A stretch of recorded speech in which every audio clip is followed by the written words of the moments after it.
if I was very close to death and I couldn't pick a movie to watch, I would just say those things and hope someone put this on for me. Like, You're still listening. This is our final transmission.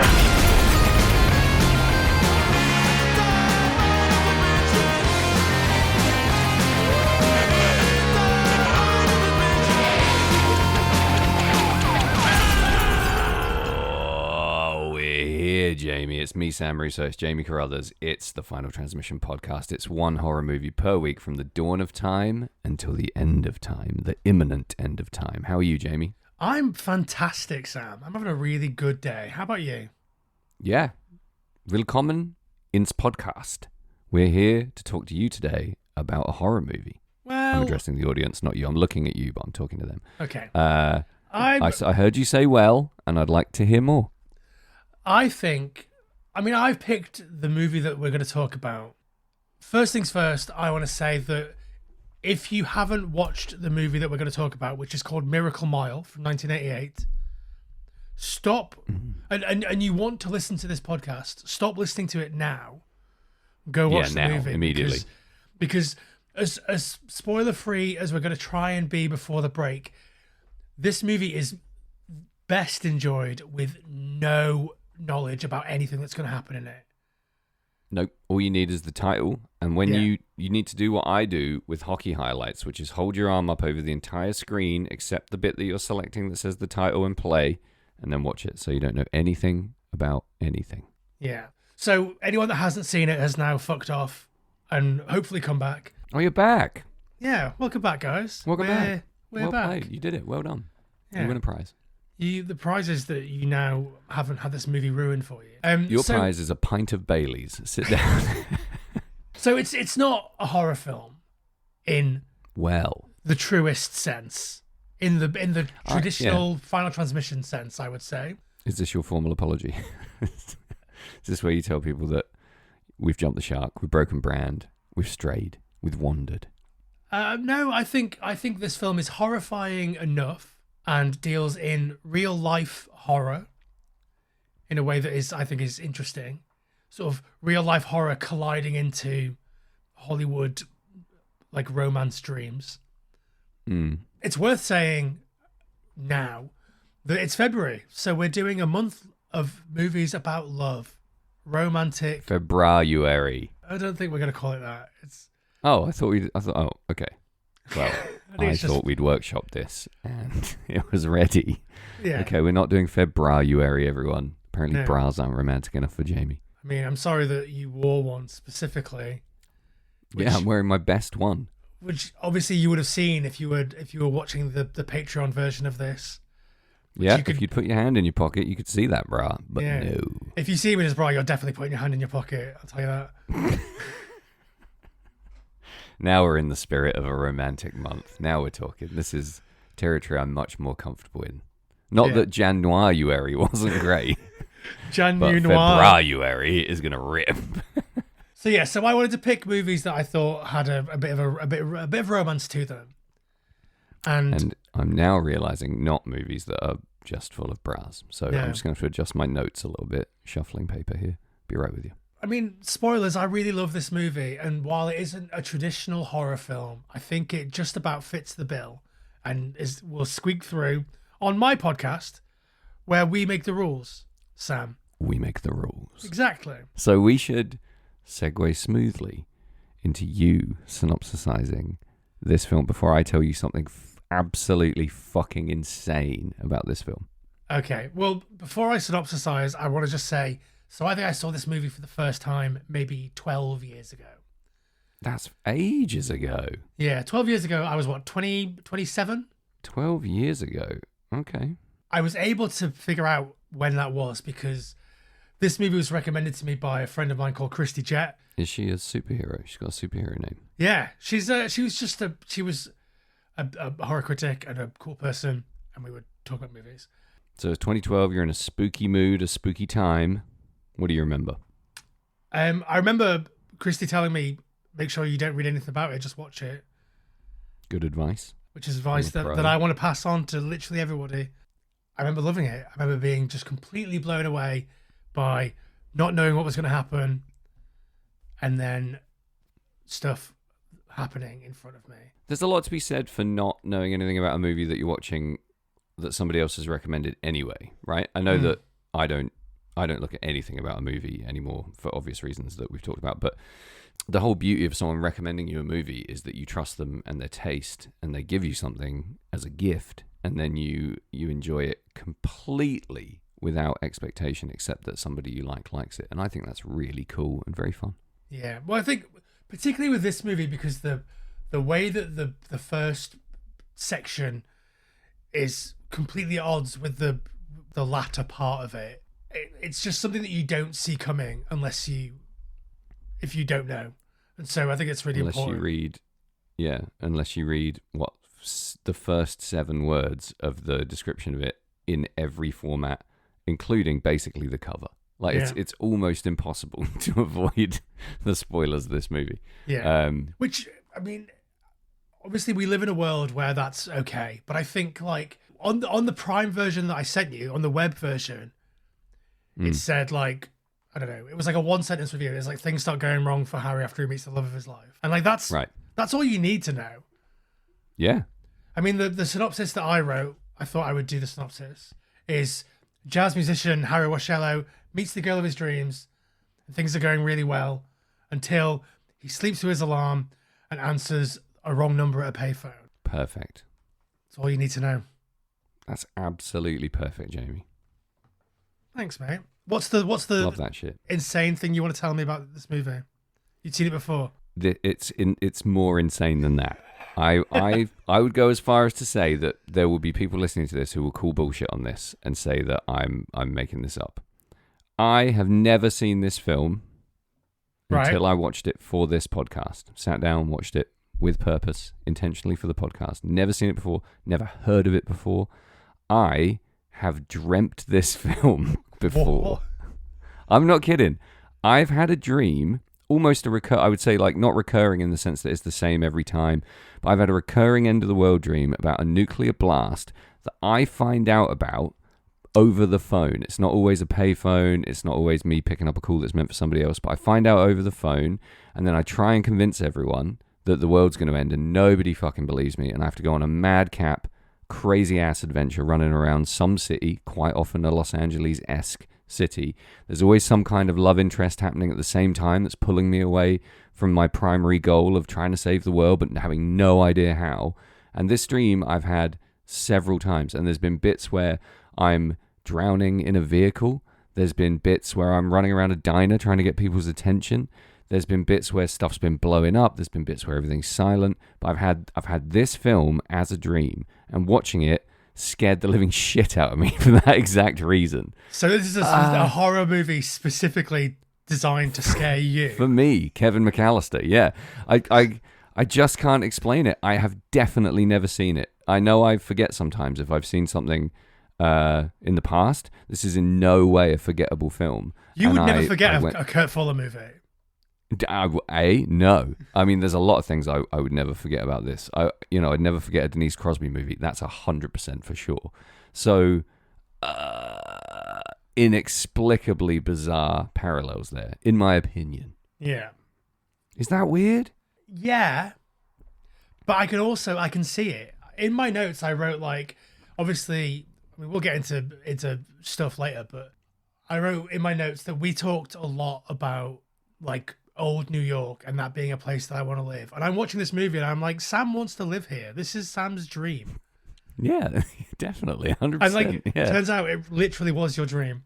So yeah, the psychology there is I probably dream this place and then my brain says, you don't deserve this. It's going to end. And then I have to fight to save my dream LA.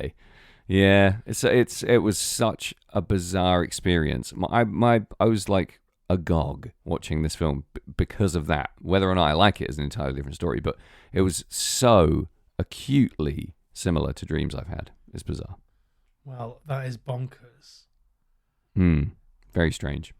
Well, I want to hear more about this, but I want to hear it in relation to specifics in the movie. So why don't we take a break? All right, let's break one off. And then we can get into some proper spoilers.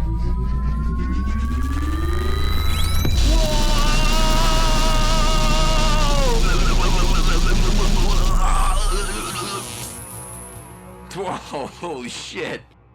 I guess that's why they call it Phantom Power. Oh, I'm back. You back? You look like you might have a mouthful or something. You back? Yeah, I've got a mouthful of liquid death. Right, here we are. Miracle Mile. Yes. You've already pantsed it and said that you absolutely loved it. Congratulations. Yeah. So outside of you having dreamt it, was this movie a dream for you?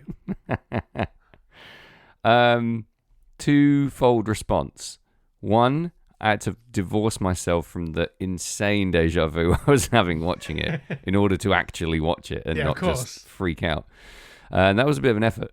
So the experience of watching this is obviously twofold to begin with, right? Because you think you're watching one movie and then you're watching a very different movie. Yeah. This film is so dense and so packed with action, activity, aesthetic, constant change, turmoil, that I think it's actually hard to get a really good read on in one viewing. And I think your second viewing is probably going to be the one that's the most rewarding.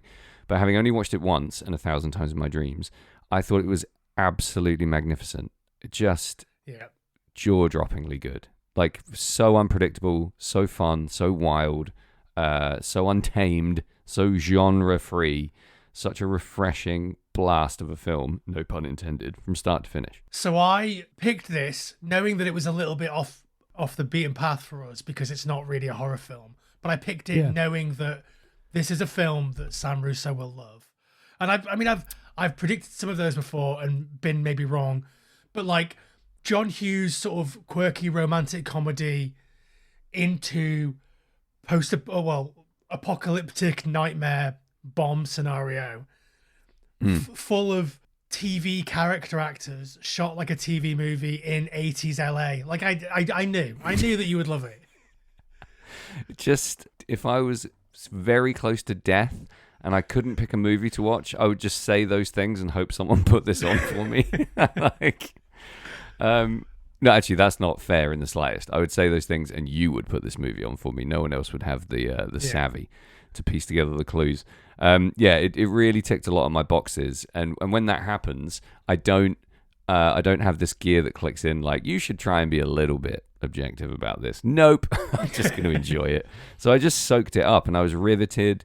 I found the whole viewing experience was characterized by huge chunks of time where I had no idea what was happening in the best possible way. Not because of weakness in plot or poor performance or lack of, subtle exposition, just because things were happening that I don't think you're supposed to fully understand. And that's really fun, and it's really brave, and it's something that we've talked in the past about kind of missing a little bit in more modern movies.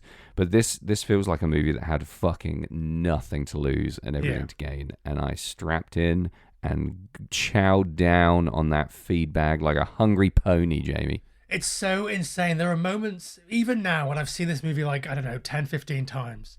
Like, there are moments when you're in the latter part of the movie and Anthony Edwards is crawling around the LA streets with dead bodies everywhere. And you're like, 45 minutes ago, this was a quirky romantic comedy. What the fuck is happening? Yeah. 45 minutes ago, I was worried about whether those grandparents were going to reconcile. Yeah. What? I was genuinely like banging my fist on the edge of my chair. Wake up! You slept through your alarm. You were going to get laid. Now everyone's dead. What? That's great. And in a lot of other movies, that's a really jarring leap in genre, and it's a horrible pivot, and you have to adjust. And maybe there's other aesthetic changes that come with it, but there's a fluidity and a consistency in the vision here that feels like it has real sure footing throughout. That you feel safe in the knowledge that it's not going to buck you. It's going to keep you on, but it's going to be a wild ride. And that is pretty spectacular filmmaking, in my opinion. Yeah, and I've never heard of this movie or anyone involved in making it apart from the actors. That's crazy. Yeah, like I think it's massively underrated, but I think like the fact that it escalates in like inches. So like it never, like when you analyze a point in the end of the movie versus a point in the beginning of the movie, you're like, okay, this is insane. This feels like it's escalated really quickly. But there's never a point where you feel jarred. You never feel like someone put an extra plastic rope on and now you're all over the place. Like, yes, that's how Buckaroo works. I completely forgot what Buckaroo even was until you said that. Yeah, you don't get Buckarooed, you don't get kaplunked. Yeah. It's you don't wake up the patient with the thingy. Don't get Like- operationed. Exactly. But there are key moments in the action that kind of stand out, but they're not big like focus pull moments where it sticks in your memory that was a huge turning point. It's incremental, it's measured, and it's cleverly done because virtually none of it is actually on screen. You deal with a lot of aftermath, which again I just love. It gives you this feeling of like, those things where the scenery's like rolling along behind you and you're the only consistent and everything's happening in the background. It feels like that, and that's what makes it by its very nature dreamlike, I think. I'd be astonished if there's people watching this who think I had a dream a bit like that. I mean, it's terrifying how close it is to my recurring dream, but there's an aspect of it, and quite a significant aspect, that is so dreamlike. And everything Anthony Edwards does in this movie, because of that, is completely believable, I think. Yeah. There's a certain adjustment in the rules of engagement here that the whole audience buys into, and then we get this guy who is swirling into total chaos at all times, and you're 100% all in and believe every moment of it, in my opinion. Did you feel the same way, or do you think he's a bit over the top? I think he's so charming. Yeah, he's very charming. It's wild that, like, since this movie, basically, he's only ever worked in an ensemble, because he carries this whole movie. Everything that happens in this movie is glued together by his performance, and it's a big performance. And it's quite a goofy performance, but you need that. You need a little bit of levity when the world's ending, when the fucking nukes are flying over the Hollywood sign. Like, yeah, especially when you've started with him being a real screwball rom-com guy, and a voiceover guy. Let's not forget a narrative voice. That has to be an endearing character. It has to be somebody whose perspective we buy into. So, yeah, he has to keep that going as a crucial part of his character. But he's a tremendous physical actor in this. He is leaping all over the place at all times. Every like physical gesture and body movement he makes in every scene is arresting. There's nothing that's like phoned in about that performance. He really seems like he wants this role to just completely smash. Like, based on the time that this came out as well. I mean, I know that we talk about mysteriously casting Nicolas Cage in every movie that we ever talk about, but like, there's a real possibility that this could have been Nicolas Cage. Do you know what I mean? Absolutely. 1988. Yeah, absolutely. What else you doing, bud? Get in there. And like, he would take something like this in a heartbeat. And I'm so glad that it isn't Nicolas Cage and it's Anthony Edwards giving a performance that maybe Nicolas Cage would give, but having a bit more like silent comedy slapstick element to it. He feels like he's all limbs, like he's just sort of flailing around constantly. It's a great physical performance. Really, I will almost I will almost never say this, but I don't want this to be Cage. Yeah. If you gave me the option to switch it out, but it's permanent and I don't get to watch it first, I wouldn't do it. Yeah. I'd absolutely leave it as Anthony Edwards because he kicks the living fuck out of this performance. And he does it with so much confidence and enthusiasm. He's completely irresistible to me. And again, not an actor whose career I massively follow, or have like, I don't know, parts of his career that I would go back to necessarily. He's such a bit part in Fast Times. Do you know what I mean? Yeah. And that's part of my own. I mean, I know him in Cold Blood and a couple of other bits. I mean, I don't really know. He's in Revenge of the Nerds, right? Yeah, he's the main guy in Revenge of the Nerds. Yeah, but again, he's it's not a completely movie I go overshadowed back by to, all of the really. other characters. Yeah, yeah, the Avenging Nerds. So not a guy who's big on my radar necessarily. You know him as soon as you see him, though, right? He's one of them guys. Well, he was in ER, and he was like, obviously, everybody in the world watched ER. Even if you didn't watch ER, you knew that was one of those shows that like you just absorbed through cultural osmosis.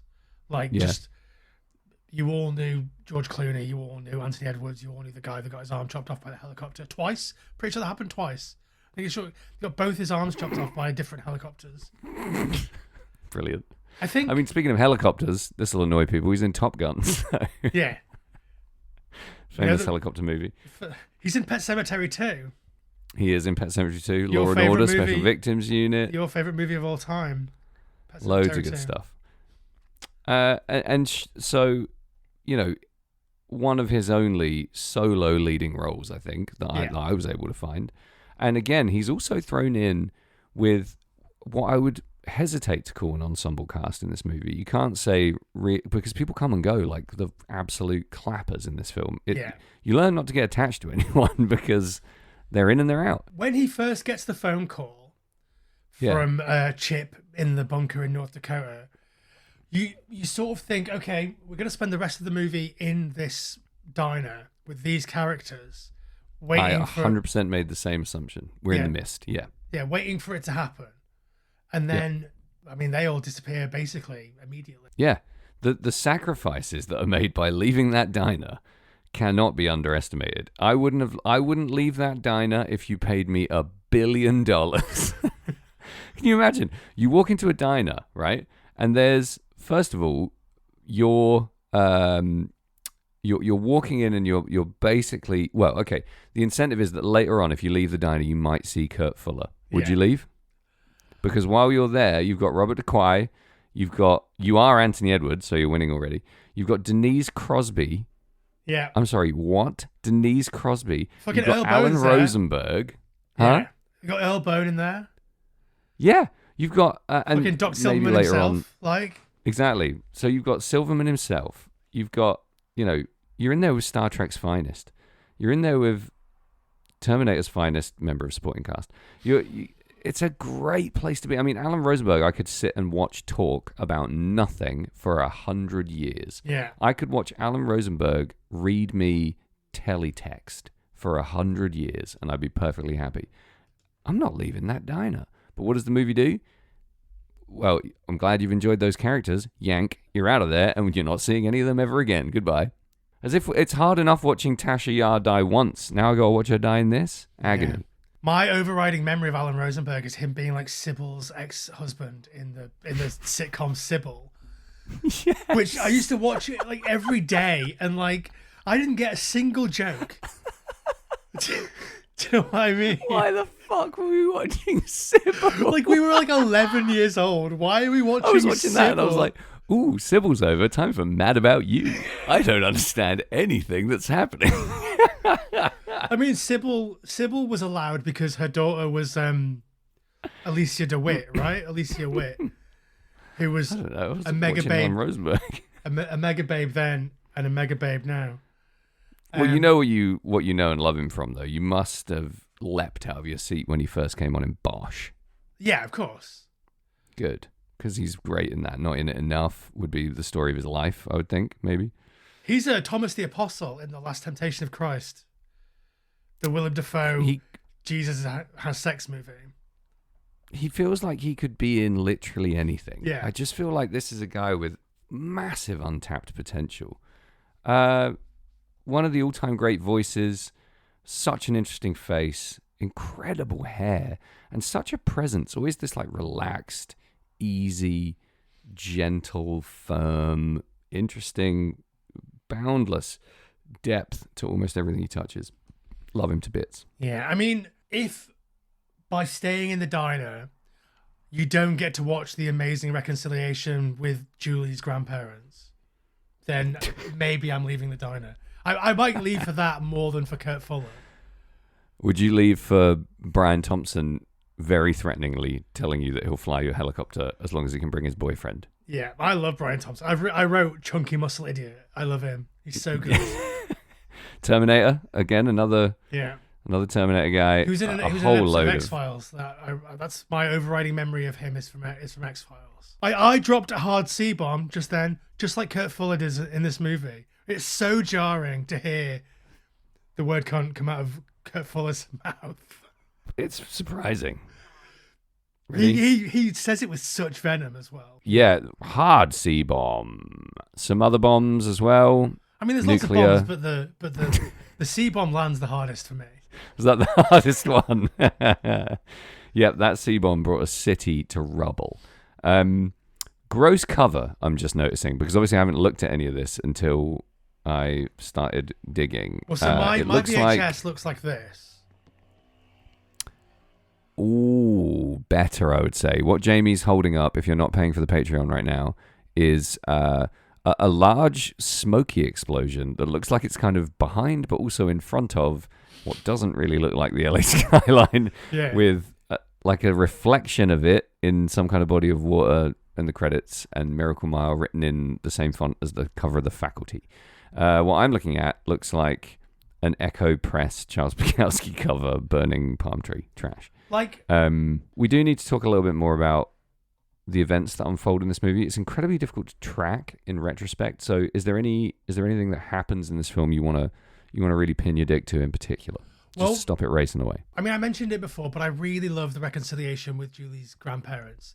You seriously like that? Okay, I thought you were kidding. Yeah, no. John Agar, right? When he sees his wife and he knows that they're both going to die, and they go off to just have a big greasy breakfast at a diner so they can just die together. But when he sees her and she sees him back, and it's for the first time in 15 years, like, he sells that emotion on his face. He's like feeling so many things. It's like 15 years of love is all happening in his face at that 1 second.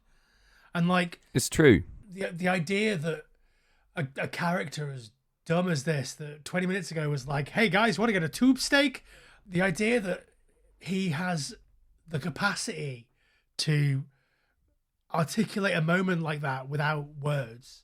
Oh, it's beautiful.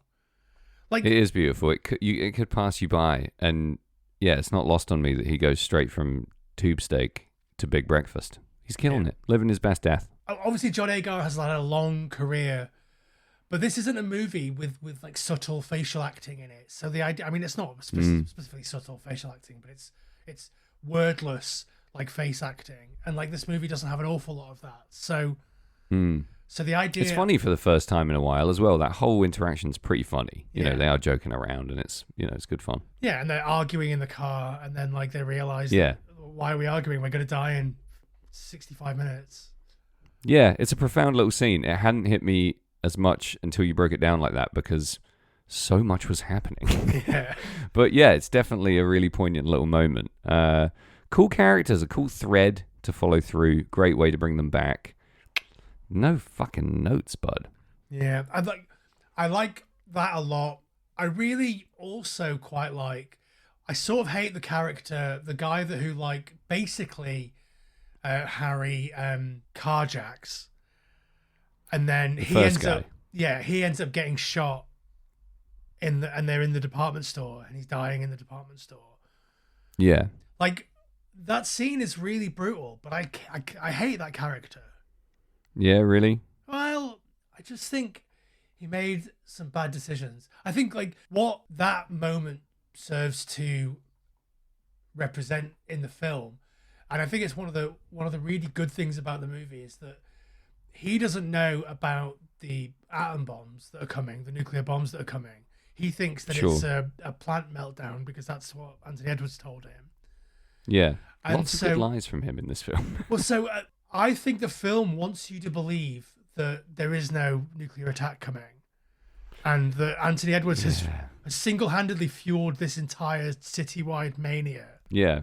And in the end, it's going to be, oh, we didn't die. I'm a fucking idiot, but, you know, at least we're not dead.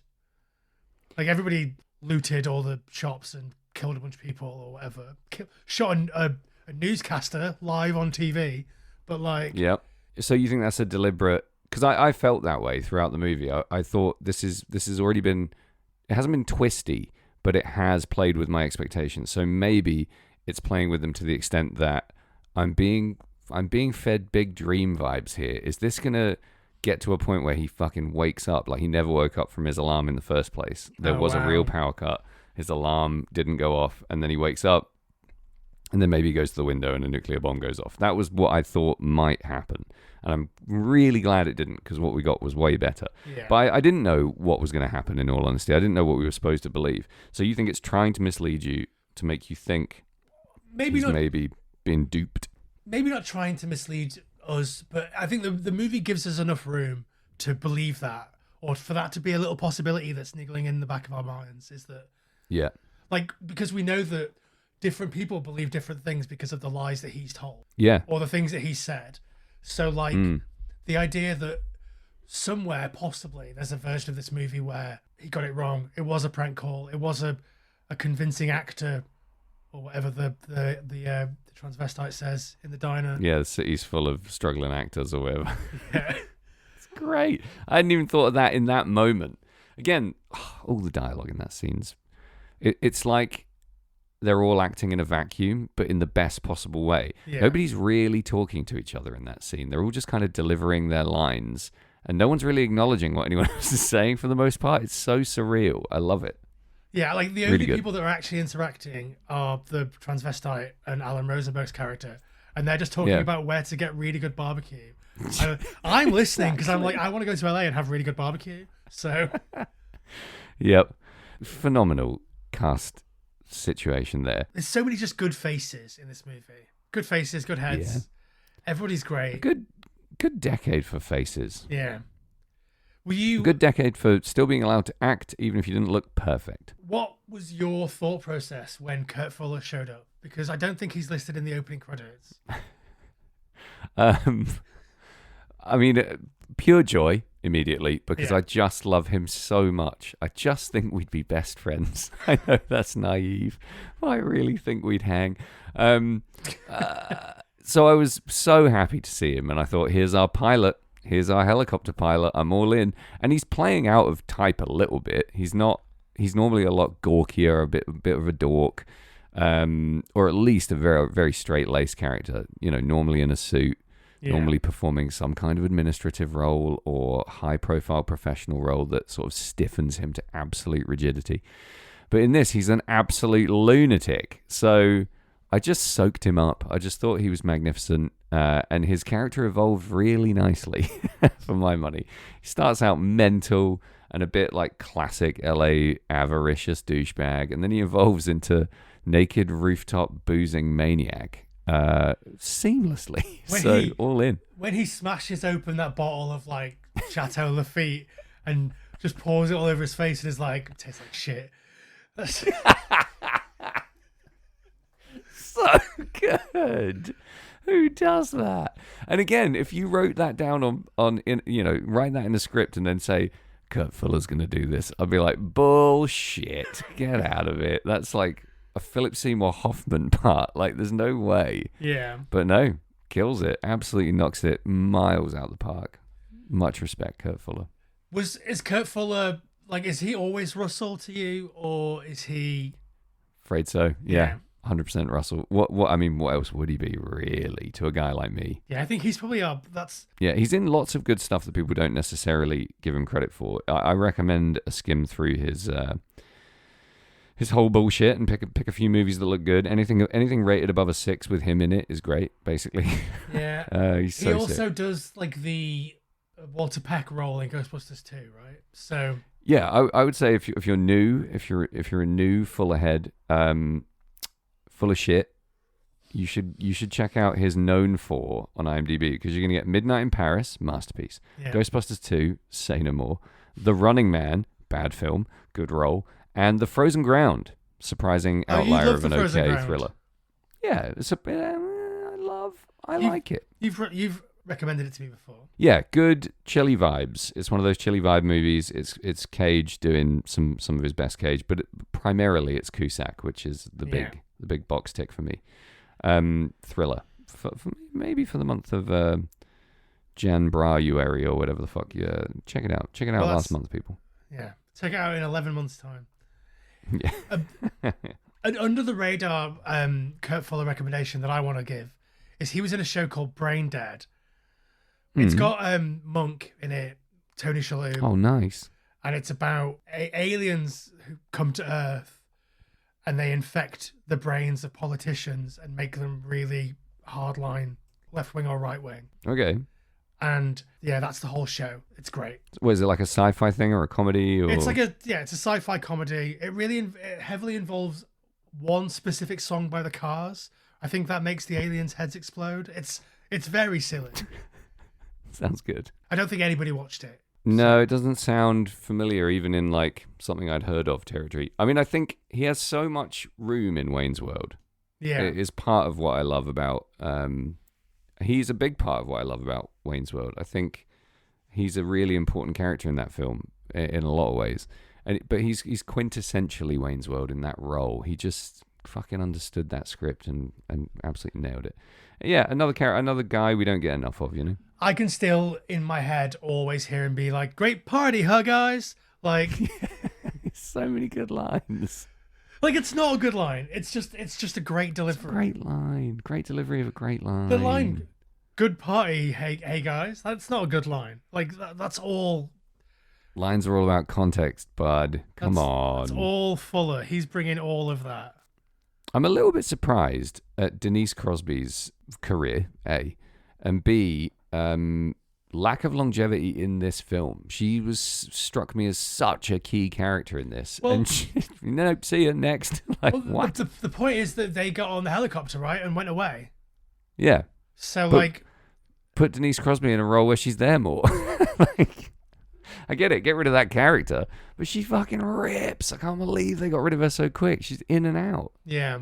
I know that this movie isn't perfect, but I do find it very difficult to be objective about it because I love it so much.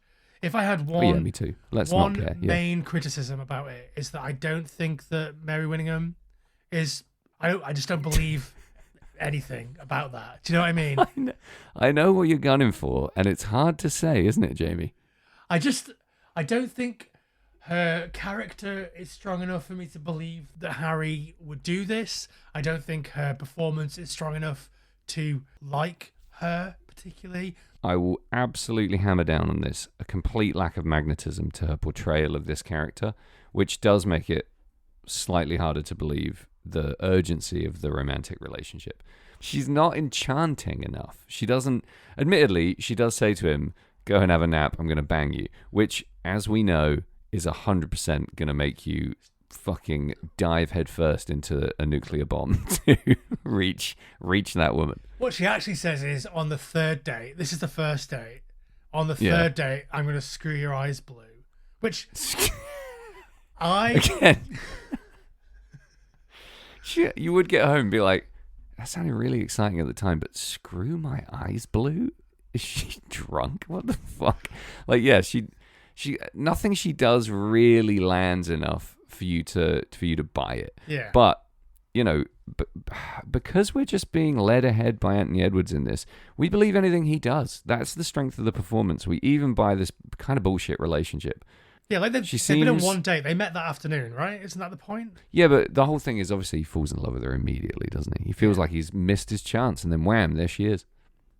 That's the bit I couldn't really grab, is when he's like, and then I saw her, and they show her, and I was like, yep. I just thought, is it going to be one of those jokes where she moves out the way and the girl of his dreams is behind her? Like, what's happening? So it was kind of hard to grasp that. And I think Anthony Edwards deserves the absolute cream of the tits. The guy just deserves the best. Yeah. And what does he get? He gets banged in an elevator. He has a happy True. ending. She has a certain like manic pixie dream girl quality, I guess. She's got Whoa. short hair and she's like a bit sort of spacey and weird and twinkly, right? Like I could see it, but It's the twinkle I don't. Yeah. I don't buy the performance. And I also Nor think do I. that Anthony Edwards is strong enough to carry this movie by himself. Obviously, he needs something to do and something to aim for. Otherwise, Yeah. he would just be on the helicopter, on the plane with Carl Sagan, flying to Alaska. Like, Yeah. so he needs something to ruin his life, basically. Yeah, he really does. And she does it, but not in the way that I think I want. It's worth saying she goes on to have some fucking great roles. Did you see her in Dope Sick? Holy shit. Killing it in that. Just superb. But for me, that's because she really suits a role where she can bring a kind of flatness and a kind of seriousness and almost like a more driven kind of presence. In terms of this love story, she has to be really... You said sparkly, and I didn't see the sparkle, really. I need more sparkle to drive his serious motivation to get across a city that's exploding, burning all around him. But I mean, he is There's got to like be a bit more zing in the performance for me. 27-year-old jazz musician. Like, he's not the biggest catch in the world. Do you know what I mean? I think we see him as bigger than the sum of his parts because of the confidence, the magnetism, the sense of fun. Yeah. He's really robust, and it's hard to imagine him, like you said, going nuts over someone who doesn't, really shimmer. Can I ask you a question? Yeah. When was the last time that you saw a good guy with no like dark side to his character at all, lead character in a movie, smoke a cigarette in a movie? Marlboro Red, no less. Yeah. Wow. Holy crap, you jazz musician. Yes, superb. Just brazenly chuffing those Red Dogs. Go get 'em, boy. Yeah. Big time. Not since I met Jamie Carruthers have I seen a wholesome, good guy smoke cigs with reckless abandon. Also, It's a cool little affectation. I like it. It's very of the time, obviously. I just think it's cool. Just that, like, fun. you never see a good guy smoke. It's all fucking Russians and villains. Like, that's the whole thing, And isn't Russian villains. Yeah, for sure. So, it is a cool touch. And when do you ever see a fucking a good guy who's going to carry the movie and try and save the world play a fucking trombone? Not very often, I tell you that much for free. Good shit. Yeah. Wear a purple suit. Keep it coming.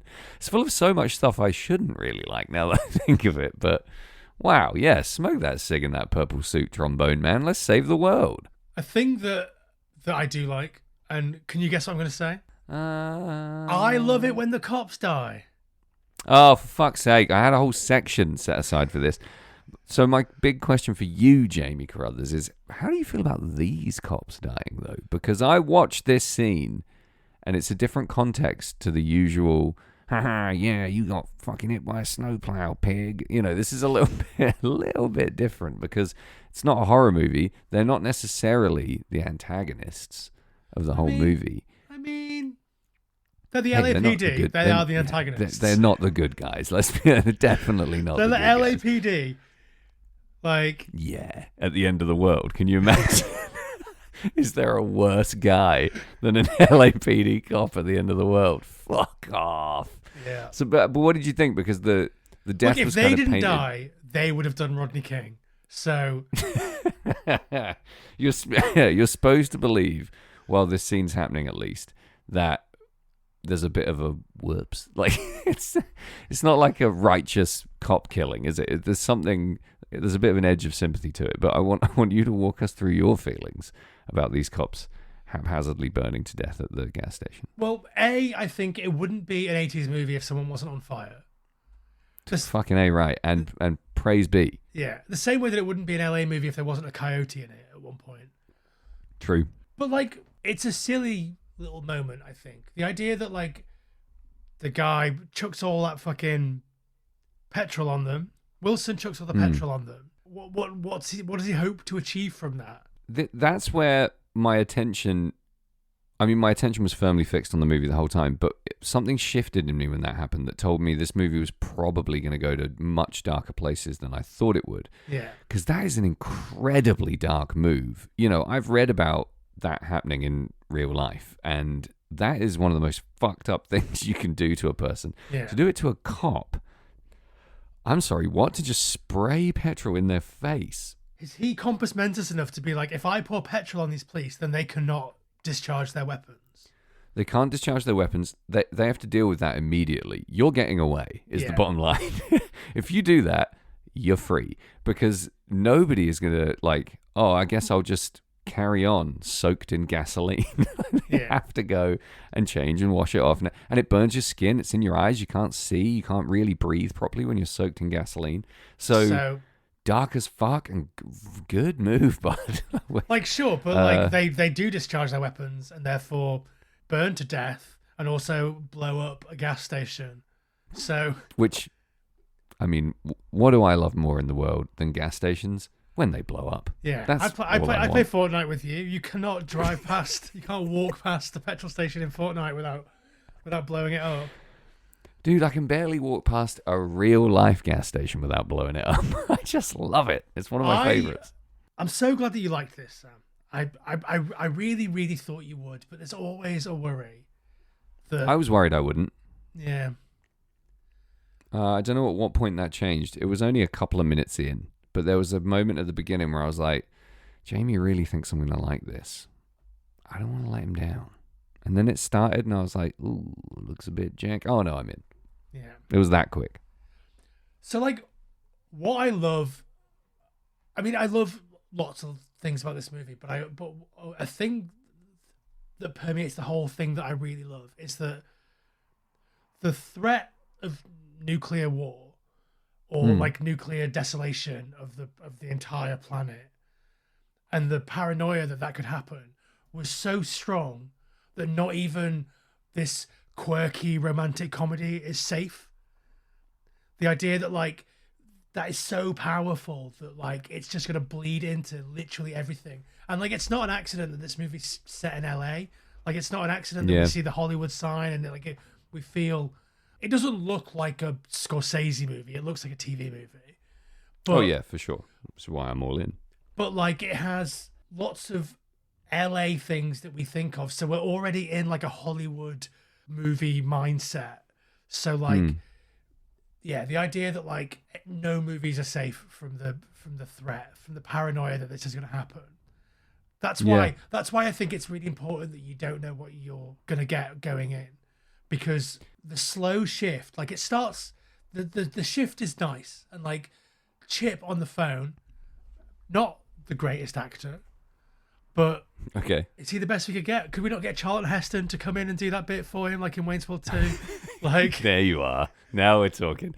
See, I liked it because I think we're supposed to not 100% believe it. Do you know what I mean? Yeah, that's true. I think it's supposed to sound like it could be a rank amateur actor running lines on the fucking phone. Yeah. Which you wouldn't get with Charlton Heston.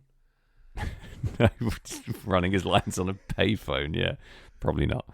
So yeah, I bought that. I kind of liked it. Like we're still in a kind of a romantic comedy towards the end as well. Like funny things are still happening in amongst the cops blowing up and the people looting and shooting people in the street and all the dead bodies in the sewers and Kurt Fuller's face blowing up as the fucking nukes hit. Funny stuff is still happening in those moments or between those moments at least. Yeah, and it's still deeply romantic at the end. Yeah. You know, we what we lose in the sort of, well, we don't lose it. There's an evolution to the comedy in this movie that goes from, you know, silly goose rom-com through to real dark, real bleak stuff, and that still maintains the same tone. That's pretty impressive in terms of writing. I think this script had lingered around for a while and was pretty well known and well liked.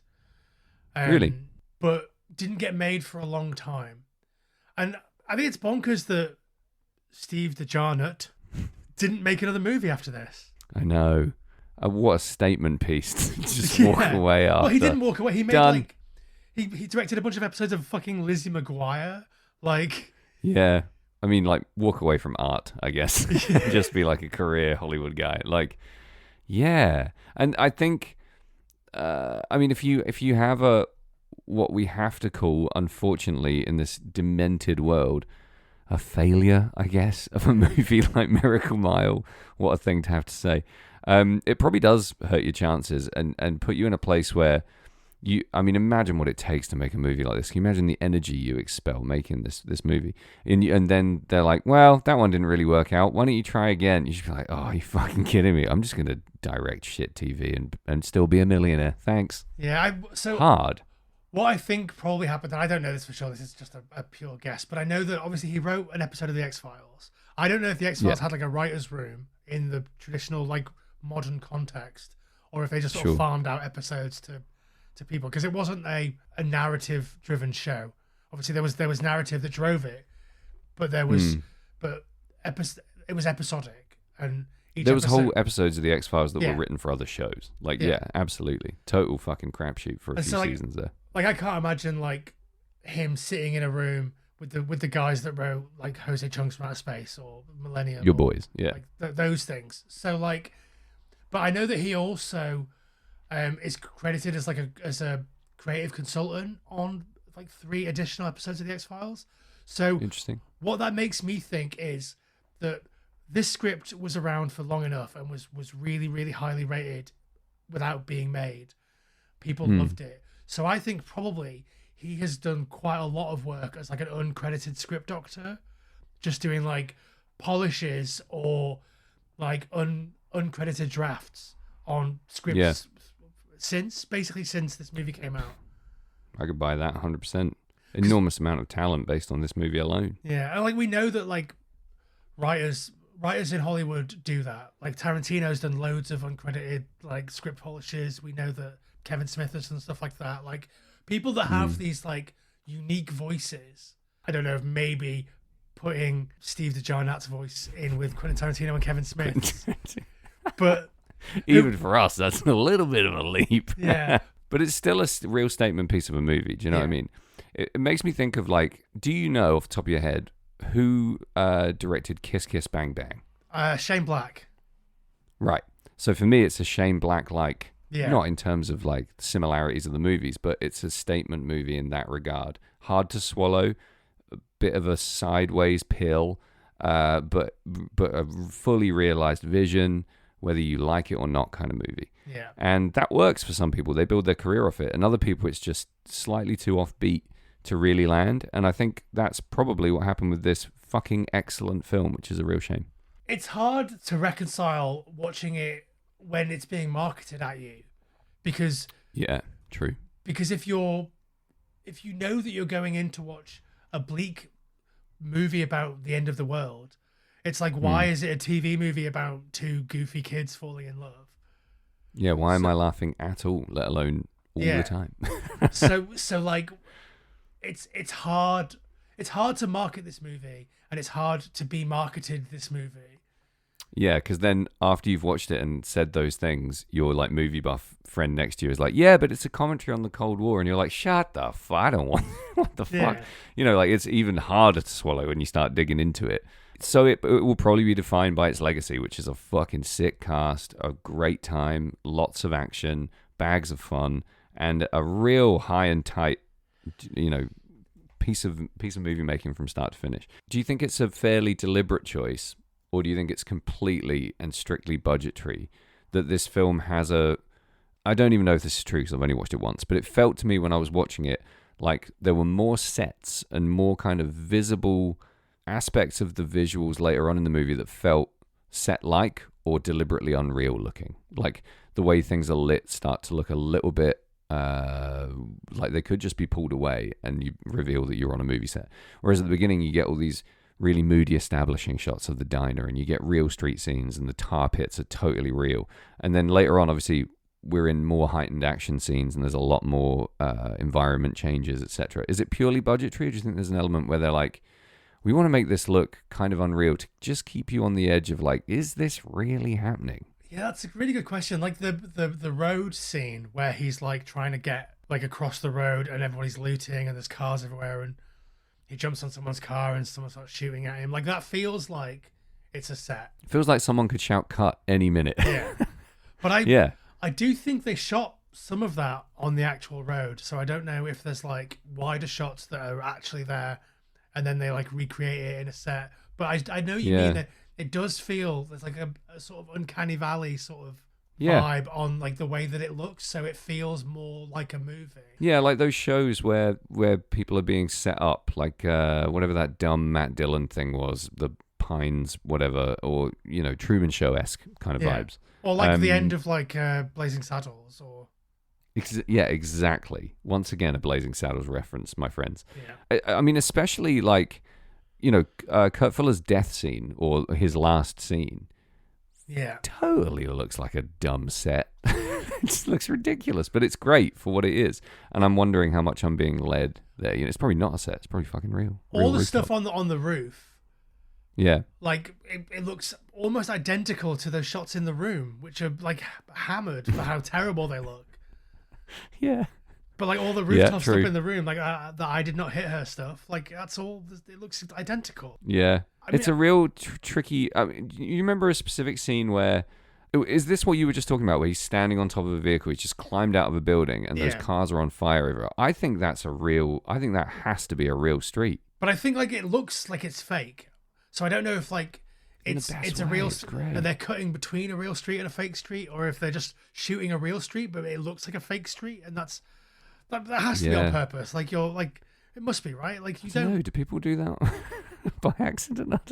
We got cop cars inside buildings. There's so much happening in this film visually that you can kind of skim over, that you only really notice revisiting it. Yeah, I don't know, man. I mean, I didn't even really get why the film was called Miracle Mile until I realized that's the fucking famous street. I just spaced on it.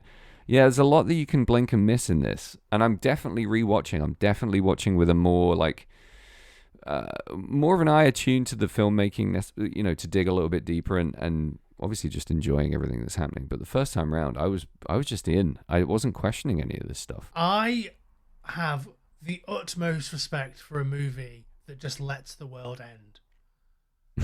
Do you know what I mean? Like, yeah. Nobody's going to swoop in and be like, hey, it's the president. We've managed to avoid the blah, blah, blahs. There's this movie, and then there's the Nicolas Cage movie, Knowing. And that's it. They're the only two that do it. And obviously Knowing is a big pile of shit.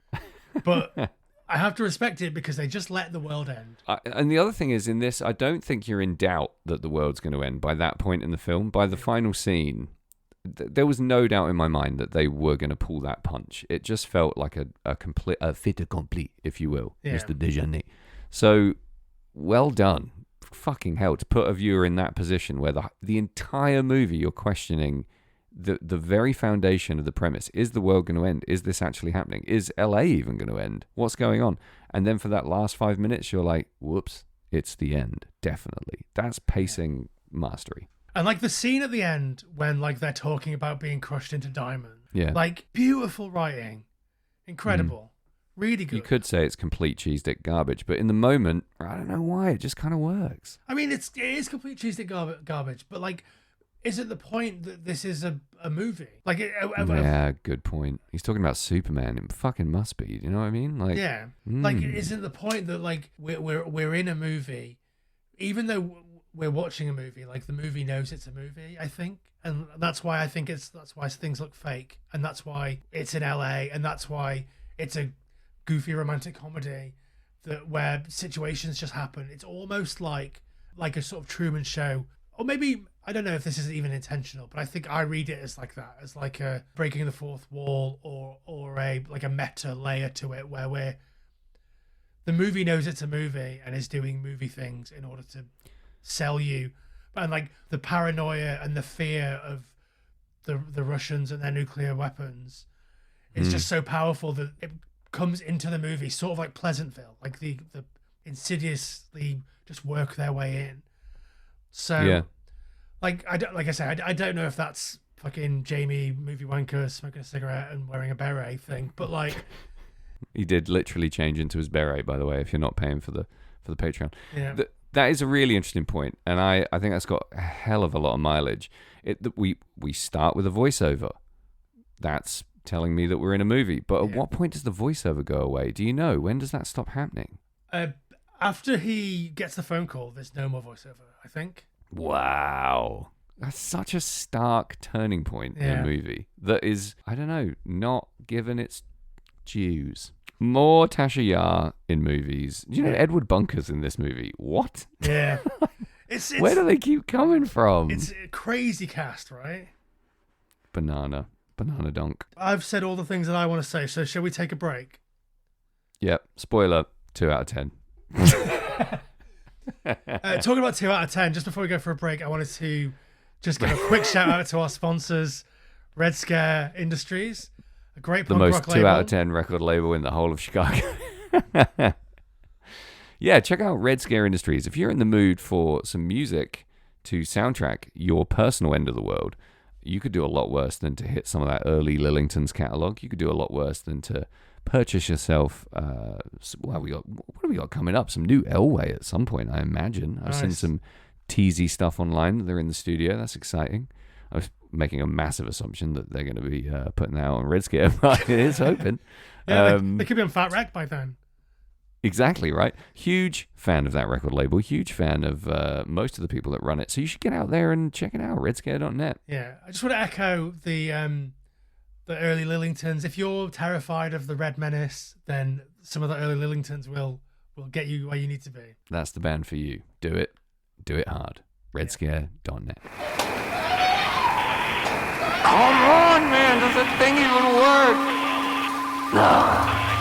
There's nothing out there. It's just dead air.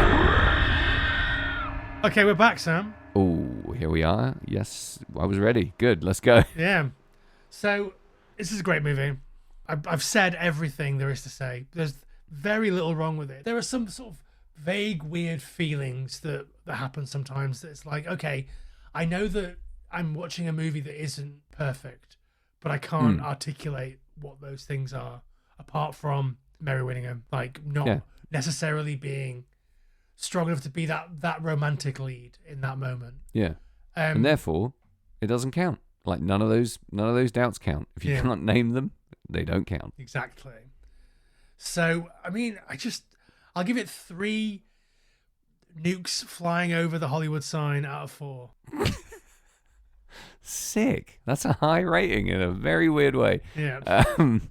I'm going similarly high on this one, bud. Just rating it in terms of pure enjoyment and what I think it achieves, especially given how fucking hard it would have been to make a movie like this. I'm gonna give it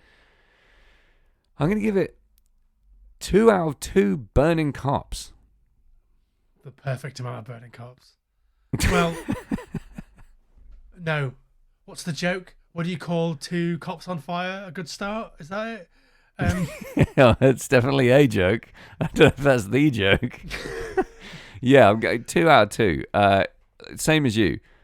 Somewhat confusingly, based on my rating, not a perfect movie by any stretch of the imagination. It has its flaws. It's warty as hell. But there's something absolutely irresistible about it that forces your hand when it comes to praising this movie. There's something, it's what a swing. Just fucking do it again, man. Great stuff. Love that jazz. I think the faults have charm. It gives it an extra sort of charm.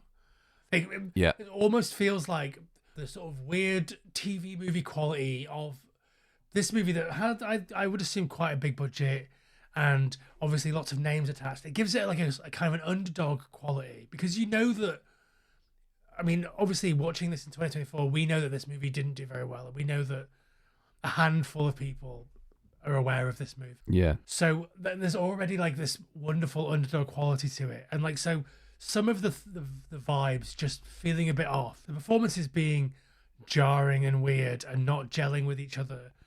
Like it gives it an extra layer of charm that I really, really rate. Yeah, and what it lacks, it makes up for elsewhere, which you can't say with a lot of movies like this. Yeah, it's just a shame that it didn't do better. But we've discussed that and how could it? I know. Yeah, it's interesting to me that it doesn't have a bigger cult following or a more visible cult following. That's the main interesting thing to me. It seems to be off the radar even in those circles. I know from reading a little bit that it is popular in some niche markets, guys like us. But I'd be interested in hearing what our listeners have to say about whether they... I mean, I feel like it's going to be a divisive pick. So we want to hear what you think, dear listeners. Well, so I think that a lot of the big fans of this movie feel the same way that I do. And so you won't hear people sort of vocally going to bat for this movie because there's so little that you can talk about without ruining the movie. If you want people to enjoy it the way that I first saw it, the way that you saw it, with absolutely no knowledge of what's going to happen, then you can't even show people a poster. Like, I know. All you can do is whisper to them and give them like an illicit link to a black box with a screen in it. Like, that's all you can do. Quite a hard way to get someone to watch a film. So, like, especially nowadays, because everyone wants you to send them stuff. They want you to send them clips or send them reviews or send them fucking whatever. But yeah, you'll ruin it for yourself if you do that. And it's a shame, really, because even I watched the trailer a few times after I watched the film just to see how fucked would I have been if I'd seen the trailer, and the answer is completely fucked. Of course. But the trailer is fantastic in and of itself. Yeah. It's a great little mini movie, so you kind of want to show people the trailer, but. Yeah, it's a self-defeating in that regard, but who the fuck cares? It's art and it does its job. It does it really well. It's like From Dusk Till Dawn, right? If they'd have marketed that the way that we want this movie to be marketed, and the vampires are a shock. Yeah. Like that would be much cooler. Like, what's the point in having a hard twist in the middle of a movie that shifts the genre if you're not gonna use that? And if you know it's coming a mile off because every second of your journey to the cinema door, you read it everywhere. Yeah. You saw it on the poster. You know it's coming. Yeah, it's a real misstep that I'm not going to hold against them because it didn't ruin my experience, but I bet it ruined it for millions of people. Yeah. Like, whoops. And so, Yeah. so I feel like that's why there's not a more vocal fandom of this movie, because you can't be a vocal fan of this movie without ruining this movie for somebody that you want to watch the movie. It's good. It's a secret club. Yeah. So if you've watched this, I would love to hear from you. You can on Spotify, you can like reply. You can reply to us on our various social media accounts. That's at FT Horror Show. If you're on Patreon, you can reply on there, and I get literal notifications that come to my email. So they will be basically beamed directly into my brain. You're sliding into Jamie's DMs. Yeah. So Dare ya? Patreon's great. If you wanted to help support the podcast, which you should, because Yeah, words ain't cheap. you can't take it with you. When the You don't want to be the richest man in the graveyard. Yeah, you want to be the richest man in the La Brea tar pits. So Tar Pits, what a location. I could keep talking about this movie for hours. Let's wrap this bad boy up. Follow us on Instagram. Follow us on Blue Sky. Follow us on TikTok. at FT Horror Show. Enjoy yourself there. Really revel in Jamie's content because it is superb. Roll around in it. Make a snow angel in that content. It's going to be really and enjoy difficult a romantic month of February, right? You're going to be posting loads of like, sexy stuff. Yeah. I've got all those photos of you in your bra for February. And Good. I'm glad. There's no blackmail involved there whatsoever. I've never seen you wear a bra. It feels like a thing that I would have seen you pop a little bra on and prance about. I have more pictures of me in a bra than I have of me in a suit, and I'll happily share them. I believe that. It's weird to me that I've never seen you personally in a bra. I woke up once with half a bra on. I don't know how that happened, but there's photos of me asleep with half a bra, and I vividly remember waking up and being like, uh-oh. That means that one of your tits was hanging out. Yeah. Just flapping in the wind. Plenty of bra wearing for me in my life. Yep. Yeah. Not very big bras, I'll be honest, but, you work what you've got. Well, you're what? Isn't it you work with what you've got? No, you work what you've got. You could do both. Working my titties. You're flat as a board and easy to nail, or whatever the thing that people said in the 80s was. Yep, that's the thing that they said, as well as 2 burning cops is a great start, or whatever you said earlier. What is the actual joke there? Is it like what do you call a lawyer at the bottom of the sea is a good start, or something like that? Oh, okay. I don't know. These are great jokes. I want It's the same Jamie's joke book Jamie's joke book. by my toilet. What do you call a periodontist at the bottom of the sea? A good start. What do you call a... Wait, whoa. Hold your horses. What's a periodontist? I don't know, some sort of niche dentist. Yeah, fuck them. Get to the bottom of the sea, What do you mate. call a stockbroker at the bottom of the sea? A good start. What do you call... Oh, here we go. It's just going to be this now, isn't it? Yeah. What do you call Sam's opinion Good joke book. of the movie Hollywood Chainsaw Hookers at the bottom of the sea? A good start. Unlike that movie, which had a bad start, middle, and end. Shall we end the podcast here, Jamie? Shall we? Yes. One final thought from me before we say goodbye is make sure that you are subscribed wherever you're listening to this. Make sure you have automatic downloads turned on. Make sure you tell your friends. Otherwise, Uncle Larry is going to press the big red button and the nukes are coming your way. Blimey. I liked it in this film when the rat fell out the tree. Yeah? Just remembered that bit. That's like a little... Rats in palm trees. A little sneaky, something's getting darker here. Like, because that's before anything happens, right? That's him just driving around. Just porking his car, yeah. Yeah. It's been great, Jamie. What an episode. What a movie. What a good time. What a Denise Crosby. What a blast. Thanks, bud. Cheers to you, Sam.